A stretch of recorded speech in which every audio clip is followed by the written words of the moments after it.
All right, onto a handle. Handles are optional. You don't have to add a handle. A lot of the mugs are very nice to just put your hands around and be cozy with your warm cup of hot chocolate or whatever. But if you want to add a handle, there are some guidelines that you should follow. So I had said before in a different video, make sure that you don't just roll a coil, a snake, and then use that as your handle. It's not going to be as strong. Can it work? Yes.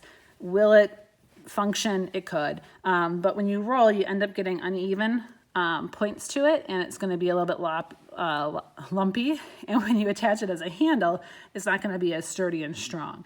So I'd caution you from doing that as a handle. Handles can be made in a lot of different ways, but the best way to make a strong handle is going to be pulling it or squeezing it out of one big chunk like this, and you can use some water to pull it. Or I like to take this chunk, and I could show pulling, but it makes a huge mess. So we're not gonna go with that one, but this works just as well. If you take a chunk and you tap it and you kind of slap it on the table and you turn it. Be careful you don't put it down too hard that it gets stuck. But if you tap and turn and slap it like this, you're condensing the clay together so it's nice and strong, and you're making a nice thick piece. And no, your handle's not going to be this big, but you're going to take whatever you've condensed here and you want to keep turning it, and it's kind of satisfying. You can make like a nice rectangular prism. Keep turning it until you get the length that you want.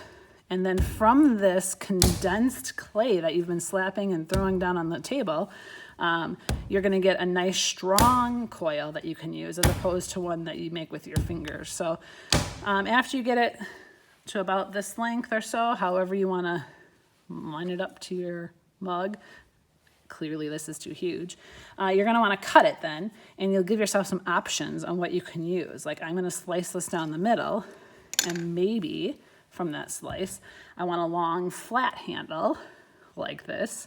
Again, that could be too big, so then I could trim that again to get something smaller. But what we have here is a more evenly surfaced piece of clay that's not so lumpy, and I'm going to get the size that I want. Now, if it's too rectangular for you, you can kind of like just gently get the squared edges off by rolling it, but you have a nice condensed piece of clay. Handles are fun because they can be all different shapes and sizes. So one of my favorite handles is one my son made. This is Heimdall from Norse mythology. He has a big horn that he blows into, so he made a large, almost another cylinder here to attach as a handle. It's not attached on top, but it's nice and sturdy. That's pretty high difficulty there, but you could try that. Another type of handle that people have added to mugs is called a lug handle. It reminds me of a pot on a stove. You can just take a chunk of clay, stick it on the side like that, and use it almost like Thor's hammer. If you watch Avengers, make it look like a big hammer, and that's what your handle would be. You could have just a little nub for a handle, and again, I'm not slipping and scoring right now. I will. If you have like a little nub, that's all your finger needs to rest on top of it as you cuddle your little mug there. You just have a little nub for your finger. Or you can make the traditional handle where you bend it like the letter C or the letter D in this case, and do things. If it's too long, some people like to add a little curl to it. I've seen students make 3 of these and weave them together like a braid. You can do a lot of different things with your handle. You can make it more of a basket by putting it on top. All different things. The creativity is wide open for you. So if you're going to make a handle, first slap it down, and then when you attach it, you're going to want to score again the contact points where you're going to put it on the mug. Then add the water or the slip on that scored marks, and then press it on. Now, as you're watching this, you're seeing this handle kind of flop around. And that very easily could happen to you, where you put the handle on and it flops off or it rips off, or you're squashing your clay as you're doing it. You may want to let your mug dry out just a little bit before you attach it so you're not pushing on it and warping it.